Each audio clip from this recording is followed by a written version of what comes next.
بسم اللہ الرحمن الرحیم۔ عوامی نیشنل پارٹی کی جانب سے اس سال پارٹیز کانفرنس کے صدر جناب ایمل ولی خان صاحب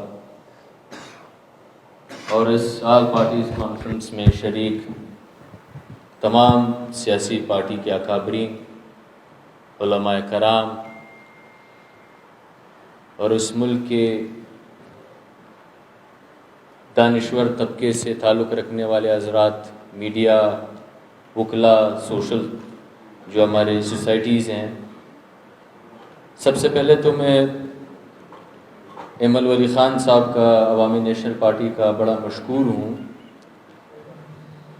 کہ انہوں نے ہر موقع پہ بار بار یہ کوشش کی ہے کہ وہ سیاسی پارٹیوں کو اکٹھا کر کے اس ملک بالخصوص پشتون بلوچ اقوام کے جو مسائل ہے اس کا حل نکال سکے۔ وہ یہاں تک کامیاب ہو چکے ہیں کہ شروع کے دنوں میں بات یہاں کی جاتی تھی کہ پاکستان کے مسائل، پاکستان میں دہشت گردی، اب اس کو ہم نے یا انہوں نے یا ہماری بات چیت جب بڑھ رہی ہے تو اسے اتنا نیرو ڈاؤن کیا ہے کہ وہ اب آ کے پشتون اور بلوچ تک رک گیا ہے۔ اور یہاں پہ جب آپ دیکھ سکتے ہیں کہ یہاں پہ لکھا گیا ہے انف از انف، تو ہماری یہی توقع ہے جب یہ سلسلہ آگے چلتا رہے گا تو ہم آخر کار اس سٹیج پہ پہنچیں گے کہ اس ملک میں یا تو برابری ہوگی یا تو آزادی ہوگی۔ یہاں پہ مسائل کی بات کی گئی، یہاں پہ مشکلات کی بات کی گئی۔ واقعتاً آپ نام لیں کسی مسائل کا، کسی مشکل کا، تو وہ ان دو اقوام کو پیش ہوگی اور اس کا حل ہم نہیں نکال سکتے، اور نہ ہی اس کا کوئی حل ہے جب تک ہم اپنی پالیسیز خود نہیں بنائیں گے۔ جب تک پشتون اپنی پالیسیز خود نہیں بنائے گا، جب تک بلوچ اپنی پالیسیز خود نہیں بنائے گا، تب تک اس ملک میں نہ ہی پشتون امن سے رہ سکتا ہے اور نہ ہی بلوچ امن سے رہ سکتا ہے۔ تو اس کے لیے جیسے کہ ثنا بلوچ صاحب نے کہا کہ ایک نیا سوشل کانٹریکٹ لازمی ہے۔ یہ واضح کرنا لازمی ہے کہ پاکستان اگر فیڈریشن ہے تو وہ کس طرز کا فیڈریشن ہوگا، اور یہ قومیں ایک ہی فیڈریشن کو مانتی ہے جس میں وفاق کے پاس صرف 4 محکمے ہوں گی۔ اس میں آپ کے پاس جو فوج ہے، کرنسی ہے، فورن افیئرز ہے اور آپ کی مواصلات ہے، جس میں بھی برابر کی شراکت داری ہوگی، برابری اس میں بھی ہوگی۔ باقی سارے جو سبجیکٹ ہے وہ ڈیوالو ہوں گے، وہ یونٹس جو لسانی بنیادوں پر جو یہاں پہ قومیں آباد ہے، پشتون، بلوچ، سندھی، سرائکی اور پنجابی۔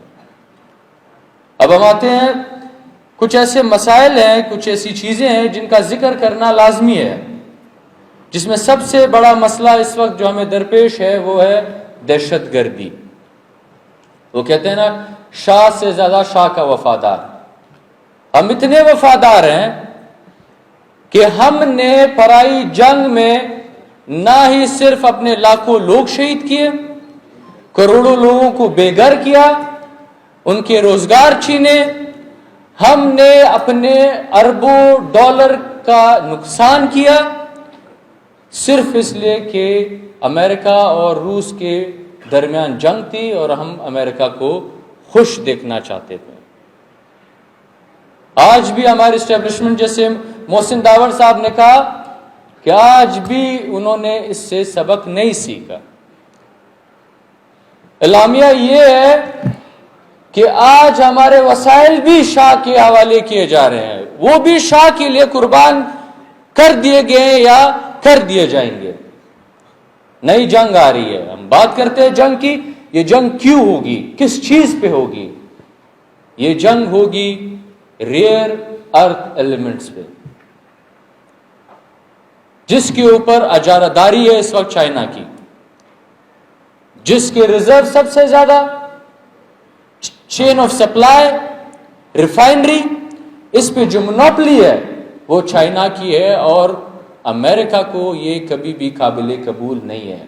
وہ اسے ایک نیشنل سیکیورٹی رسک اور ایشو سمجھتے ہیں، اور امریکہ یہ چاہتا ہے کہ وہ اپنی مونوپلی اس پہ مضبوط کرے، جس کے لیے وہ الائنس بنانا چاہتا ہے، بلاک بنانا چاہتا ہے، جس میں اس نے فوکس کیا ہے Pakistan, India, Japan, Australia, south Korea اور بے شمار ایسے باقی ملک ہوں گے جس پہ امریکہ کی وہ کیا کہتے ہیں نظر ہے، وہ فوکس اس پہ رکھے ہوئے ہیں۔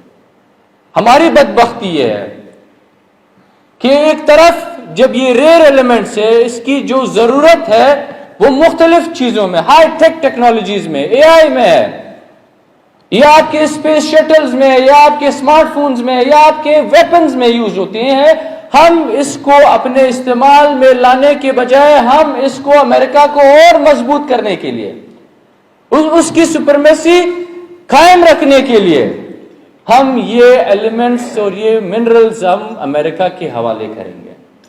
ہماری بدبختی یہ ہے کہ ہم امریکہ کے لیے نہ ہی صرف اپنے منرلز بلکہ ان کے لیے اس خطے میں جو انسٹیبلٹی ہے، چائنا کو روکنے کے لیے ہم اپنے سارے وسائل، ہم اپنے لوگوں کا خون، ہم اپنا نقصان، ہم اپنے اس سرزمین پہ آگ لگانے کے لیے بھی تیار ہیں۔ یہ جو دہشت گردی آج آپ یہاں دیکھ رہے ہیں، یہ دہشت گردی امریکہ کی طرف سے ہمارے اوپر مسلط کی گئی ہے، جس میں ہماری اسٹیبلشمنٹ اس کے سہولت کار ہے۔ ہمیں افسوس سے کہنا پڑتا ہے کہ پشتونوں کا خون صرف اور صرف پنجاب کے مفادات کے لیے بہایا جائے گا، ان کی سہولت کے لیے بہایا جائے گا، ان کے اچھے مستقبل کے لیے ہمارا خون بہایا جائے گا۔ اپنی دوستی برقرار رکھنے کے لیے پشتون بلوچ وسائل کو ان کے حوالے کیا جائے گا۔ یہ جو مائنز اینڈ منرل ایکٹ آپ دیکھ رہے ہیں، حیرانگی کی بات تو یہ ہے کہ لاکھوں ایکڑ زمین ایک ایک کمپنی کو الاٹ ہوگی۔ ہمارے سارے جو کہ کیا کہہ سکتے ہیں، ہمارے آباء و اجداد کی جو وراثت ہے، ہماری سرزمین ہے، ہمارے گھر، ہمارے باغات، ہماری دکانیں، مارکیٹیں، ہمارے بازار، ہمارے جو سارے وسائل ہیں، ہمارے پہاڑ ہے، وہ سب کے سب ہم سے چھینے جا رہے ہیں۔ اور کہا جاتا ہے کہ ہم اس ملک کے قرضے اس سے چکائیں گے۔ قرضے کس نے لیے ہیں؟ قرضے کس کے مفاد میں استعمال ہوئے ہیں؟ ہمیں قرضوں کا حساب تو دے۔ آج بھی اس ملک میں ایک طرف دہشت گردی ہے، ایک طرف انسانوں کا، پشتونوں کا خون بہایا جا رہا ہے، ایک طرف بلوچ آج سراپا احتجاج ہے، لاپتہ ہے۔ آج بلوچ 2 وقت کی روٹی کے لیے ترس رہا ہے، دوسری طرف پنجاب آج ترقی کر رہا ہے۔ پنجاب 200 سال نہیں 300 سال آگے بڑھ چکا ہے ہم سے، تو ہمیں تو شک ہوگا آپ کی نیت پہ، ہمیں آپ کی بدنیتی دکھائی دے رہی ہے۔ جناب والا، بات یہ ہے کہ افغانستان میں جو کچھ ہوا، کہا جاتا ہے کہ افغانستان میں لوگوں نے یا طالبان نے عالمی طاقتوں کو شکست دی ہے۔ اب یہ ثابت ہو رہا ہے آہستہ آہستہ کہ افغانستان نے کسی کو شکست نہیں دیا ہے، بلکہ یہ ایک پری پلانڈ پالیسی تھی کہ ہم نے افغانستان سے نکلنا ہے، یہاں پہ ہم نے دہشت گردوں کو آباد کرنا ہے، اس خطے میں انسٹیبلٹی لے کے آنی ہے، اور یہ پاکستان کا عجیب، ہمیں سمجھ نہیں آتی کہ عجیب بھوک ہے، جتنے بدتر حالات اتنے بہتر یہ لوگ سمجھتے ہیں۔ پہلے یہاں پہ ہمیں غدار کہا جاتا تھا، جو لوگ کہتے تھے کہ یہ سی پیک منصوبہ جو یہاں پہ چل رہا ہے یہ نہیں ہونا چاہیے، وہ لوگ غدار تھے۔ آج امریکہ کے کہنے پہ جو لوگ کہہ رہے کہ سی پیک کیوں بند ہے، یہ بننا چاہیے، آج وہ لوگ غدار ہے۔ ہمیں پاکستان کی پالیسی کی سمجھ نہیں آ رہی ہے کہ یہ پالیسی آخرکار ہے کیا، یہ پالیسی۔ اور جناب والا، افغان ریفیوجیز. آپ کی ایک انڈرسٹینڈنگ تھی افغان طالبان کے ساتھ, آپ انہیں اپنے اثاثے ایسٹ سمجھتے تھے, آپ ہی خوشی منا رہے تھے. آج آپ جو ایک ڈرامہ رچا رہے ہیں کہ افغانستان سے یہاں پہ دہشت گرد لائے جا رہے ہیں یا بھیجے جا رہے ہیں, تو ایک سوال تو بنتا ہے کہ آج جب یہاں پہ جمہوری حکومت تھی, یہ دہشت گرد وہاں پہ جیلوں میں بند تھے, وہ دہشت گرد یہاں نہیں بھیج رہے تھے, تو اگر آپ نے ان کے خلاف ان کو سپورٹ کیا, وہ جمہوری رجیم کو آپ نے چینج کیا, آیا آپ تب غلط تھے یا آیا آپ آج غلط ہیں جب آپ طالبان کے اوپر الزام لگا رہے ہیں کہ یہاں پہ آپ دہشت گردوں کو یہاں پہ بھیج رہے ہیں؟ آپ کا مسئلہ بے شک ہوگا, پر ہمیں شک کی نگاہ سے اب سے دیکھ رہے ہیں, پھر اس کا قصور افغان جو کھڈوال جو ریفیوجیز ہے ان کا کیا قصور ہے؟ یہاں پہ سب بیٹھے ہوئے ہیں, پالیسی میکرز بیٹھے ہوئے ہیں, یہاں پہ پی ایم ایل این اور پیپلز پارٹی کے یہاں پہ پالیسی میکرز بیٹھے ہوئے ہیں. ان کو شاید اس کا علم ہوگا کہ جب افغان سور انقلاب تھا تب افغانستان میں لوگوں کو یہ کہا جاتا تھا کہ یہ کفر کا نظام ہے, یہ کفر کی سرزمین ہے, آپ کے اوپر یہ واجب ہے, فرض ہے کہ آپ یہ سرزمین چھوڑیں, آپ ہجرت کریں, کیونکہ یہ ہجرت ہمارے نبی کریم نے ہجرت کی تھی, اسے مقدس بتایا گیا تھا, انہیں وہاں پہ زبردستی لے کے آیا اور آباد کیا گیا. آج جب وہ 50 سال نصف صدی یہاں پہ رہ رہے ہیں, آج ان کی کنٹریبیوشن ہے آپ کی اکانومی میں, ورک فورس میں, آج آپ کے اس ملک کے بنانے میں ان کا ایک بہت بڑا حصہ ہے. آج آپ 50 سال بعد کہہ رہے ہیں کہ آپ نکلے. آج علماء کرام بیٹھے ہوئے ہیں, ہمارے نبی کریم کی قبر مبارک آج بھی مدینہ میں. فتح مکے کے بعد آپ ہمیں بتا سکتے ہیں کہ کتنے انصار نے مہاجرین سے کہا کہ آپ چھوڑیں یہ سرزمین, آپ جائیں یہاں سے, اب آپ مکہ واپس چلے جائیں. جب وہ نہیں ہوا تو آپ کیوں کر رہے ہیں؟ تو آپ ان سے آپ کیوں چھین رہے ہیں؟ آپ بے شک یہاں پہ کسی نے کہا ہم اختلاف کرتے ہیں کہ آپ کرائٹیریا بنائیں اور پھر ان کو بھیج دیں. کوئی کرائٹیریا نہیں ہے, عالمی قوانین ہے. یا تو آپ یہ کہیں کہ آپ نے ہمارے ملک میں اتنے سال گزارے ہیں, ہم آپ کو یہاں پہ نیشنلٹی دیں گے, یا تو یہ قوانین ہونے چاہیے کہ جو لوگ یہاں پہ پیدا ہوئے ہیں اس سرزمین پہ وہ یہاں کے نیشنل ہے.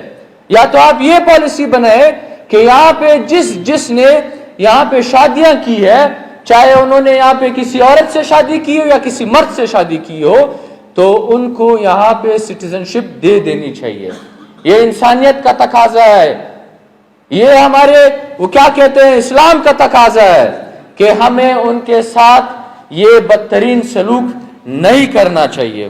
اور جناب والا بات یہ ہے کہ یہ ایک ایسا ملک ہے جس کو امن سے نفرت ہے, یہ ایسا ملک ہے جس کو امن کا نعرہ لگانے والوں سے نفرت ہے. آج علی وزیر, مارنگ بلوچ آج جیل میں ہے. گناہ کیا ہے؟ وہ امن کی بات کرتے ہیں. گناہ کیا ہے؟ وہ دہشت گردی کے خلاف ہے. گناہ کیا ہے؟ وہ اپنے حق کی بات کرتے ہیں. پچھلے دنوں ایمن ولی خان صاحب چلے گئے, پچھلے دنوں نیر صاحب ہمارے ایک ممبر تھے پارٹی کے, انہوں نے کہا میں لائف سٹاک میں 30 سال سے میں کام کر رہا ہوں, ان 30 سالوں میں نے ایک دن بھی نوکری نہیں کی ہے, پر ایک دن میں سیاسی جلسے میں یہ نعرہ لگاتے ہوئے سنا گیا ہوں کہ ہمیں پشتونوں کو جینے کا حق دو. کہتے ہیں مجھے ایجنسیوں کی طرف سے نوٹسز آ رہے ہیں کہ آپ آئے, آپ کی انکوائری ہے, آپ نے کیوں یہ نعرہ لگایا؟ مطلب 30 سال آپ نوکری نہ کریں, آپ تنخواہ لیں, اس پہ آپ کو کوئی سزا نہیں ملے گی, اس پہ ہماری ایجنسیز آپ کو کچھ نہیں کہیں گے. اگر آپ حق کی بات کریں گے تو یہ اس ملک کی اشرفیہ کو قابل قبول نہیں ہوگا. اور سب سے ضروری بات یہاں پہ رسانی صاحب نے کہا ہم کس سے مخاطب ہیں؟ ہم اس ملک کی پنجاب کی ایلیٹ مقتدرہ سے مخاطب ہیں، چاہے وہ سیاسی قوتیں ہوں، چاہے وہ عدلیہ ہوں، چاہے وہ میڈیا ہو، چاہے وہ کاروباری حضرات ہو، چاہے وہ اسٹیبلشمنٹ ہو، چاہے وہ بیوروکریسی ہو، ہم ان سے مخاطب ہیں۔ یہ پاکستان نہیں چل سکتا، یہ پاکستان آپ نہیں چلا سکتے۔ آپ اگر پاکستان کو ایک قوم بنانا چاہتے ہیں، اگر آپ ان 5 قوموں کی شناخت کو، اور کیا کہتے ہیں، آپ ان کی شناخت کو ختم کرنا چاہتے ہیں، تو یہ آپ کا ایک خواب ہوگا اور یہ خواب کبھی بھی پورا نہیں ہوگا۔ پاکستان 5 قوموں کا ایک مشترک ملک اگر ہوگا تو یہ پاکستان قیامت تک ہوگا۔ اگر یہ 5 قوموں کا مشترک ملک نہیں ہوگا تو یہ پاکستان آپ کے ساتھ کبھی بھی کوئی بھی قوم تسلیم نہیں کرے گی۔ آج ہم بیٹھے ہوئے، جو سننے والے وہ سن لے ہماری فریاد، وہ ان بیٹھے لوگوں کی فریاد سن لے۔ اگر آپ نہیں سنیں گے تو ایک دن آئے گا، وہ دن ہے آپ کے سامنے۔ آج الیسی پاسون کی جو ذکر کیا گیا ہے، وہ کون لیڈ کر رہے ہیں؟ نہ کوئی سیاسی پارٹی لیڈ کر رہی ہے، نہ کوئی لیڈر لیڈ کر رہا ہے، عوام نوجوان لیڈ کر رہے ہیں۔ اور ہم ان نوجوانوں کی نظروں میں یہ بیٹھے ہوئے لوگ غدار ہیں۔ یہ محسن داوڑ غدار ہے، احمد ولی خان غدار ہے، یہ یہاں پہ ثنا بلوچ صاحب غدار ہے، یہاں پہ مالک بلوچ صاحب غدار ہے۔ یہ ہم اس لیے غدار ہیں کیونکہ ہم آپ سے یہ کہہ رہے ہیں کہ آئے بیٹھے بات کرے، اس ملک کو چلائے، اس ملک کو برابری پہ چلائے۔ اگر یہ ہمارے ہاتھ سے یہ نکل گیا پھر ہم کہیں گے کہ آپ کے لیے اس ملک کو بچانا مشکل ہو جائے گا، پھر شاید ہمیں بھی گھر بھیج دیا جائے گا، ہمیں بھی سائیڈ لائن کر دیا جائے گا ان لوگوں کی طرف سے، جو نوجوانوں کی طرف سے، کہ اب آپ کی بس کی بات نہیں، آپ نے جو کرنا تھا آپ نے کر لیا، اب ہم اور ریاست پاکستان کو چھوڑے۔ آپ دیکھ سکتے ہیں، ثنا بلوچ صاحب سے پوچھ لیں، آج نوجوان پہاڑوں پہ چڑھے یا نہیں چڑھے؟ آج وہ ان سے گلا کرتے ہیں کہ آپ حقیقی نمائندے نہیں ہیں۔ آج ہم سے، محسن داوڑ صاحب سے، منظور پشتین سے لوگ گلا کرتے ہیں کہ آپ ہمارے حقیقی نمائندے نہیں ہو سکتے، کیونکہ آپ سخت لہجہ استعمال نہیں کر رہے ہیں، آپ سخت اقدامات نہیں لے رہے، آپ سخت قدم نہیں اٹھا رہے ہیں۔ تو لوگوں کو مجبور نہ کرے سخت قدم اٹھانے کے لیے۔ اور آخری بات میں یہ کرنا چاہتا ہوں کہ اس ملک میں پھر عوامی نیشنل پارٹی کا مشکور ہوں اس بات پہ کہ پارلیمنٹ تو ہے نہیں، یہ ڈیبیٹ پارلیمنٹ میں ہونی چاہیے تھی، فیصلے پارلیمنٹ میں ہونے چاہیے تھے، پر آپ نے ہمیں ایک پلیٹ فارم پہ اکٹھا کیا، ہمیں موقع دیا۔ اس ملک میں فارم 47 کی جو پارلیمنٹ ہے، جو جوڈیشری ہے، جوڈیشری اس حد تک پہنچ چکی ہے، ہم نام لے کے ہم کہیں گے کہ ان جو وفاقی جو پارٹیاں ہیں جو اقتدار کے لیے جنگ لڑ رہی ہیں، جو الیکشنز لڑتی ہیں، ہمارے صوبے میں بلوچستان ہائی کورٹ وہ ایک ڈپارٹمنٹ کے خلاف بھی کیس سننے کے لیے تیار نہیں ہے۔ آپ ڈپارٹمنٹ کے خلاف ایک افسر کے خلاف کیس لے کے جائیں گے، آپ کے منہ پہ وہ فائل پھینک دیا جائے گا، آپ کو کہا جائے گا آپ یہ واپس لے رہے ہیں یا ہم اسے خارج کر دیں۔ چھوڑے وہ باتیں کہ وہ مائنز اینڈ منرل ایکٹ کے خلاف فیصلہ دیں گے، وہ ریاستی جبر کے خلاف فیصلہ لیں گے، وہ جو لاپتہ افراد کے خلاف فیصلہ لیں گے، وہ یہاں پہ ریاستی جو کیا کہتے ہیں بالادستی کے خلاف فیصلہ دیں گے، وہ آئین کی خلاف ورزی جو کی جا رہی ہے اس کے خلاف فیصلہ دیں گے۔ تو یہ ہم نے اس ملک کو جمہوریت کے نام پہ ایک تحفہ دیا ہے، 26ویں آئینی ترمیم کے نام پہ ہم نے اس ملک کو ایک تحفہ دیا ہے۔ ہم نے 18ویں آئینی ترمیم کو اس وقت غیر فعال تو چھوڑے، ہم نے اس آئین کو غیر فعال کیا، ہم نے SIFC بنا کے ہم نے قوموں کی وہ کیا کہتے ہیں خود مختاری، عوامی حکمیت کی، ہم نے جمہوریت کا گلا گھونٹ دیا ہے اس SIFC سے۔ اور ہم آج آپ سے یہ کہہ رہے ہیں، احمد ولی خان صاحب، ہم نے ہمیشہ ان بڑی پارٹیوں کے کہنے پہ ہم نے اتحادیں بنائی ہیں اور ہمارے ساتھ دھوکا ہوا ہے۔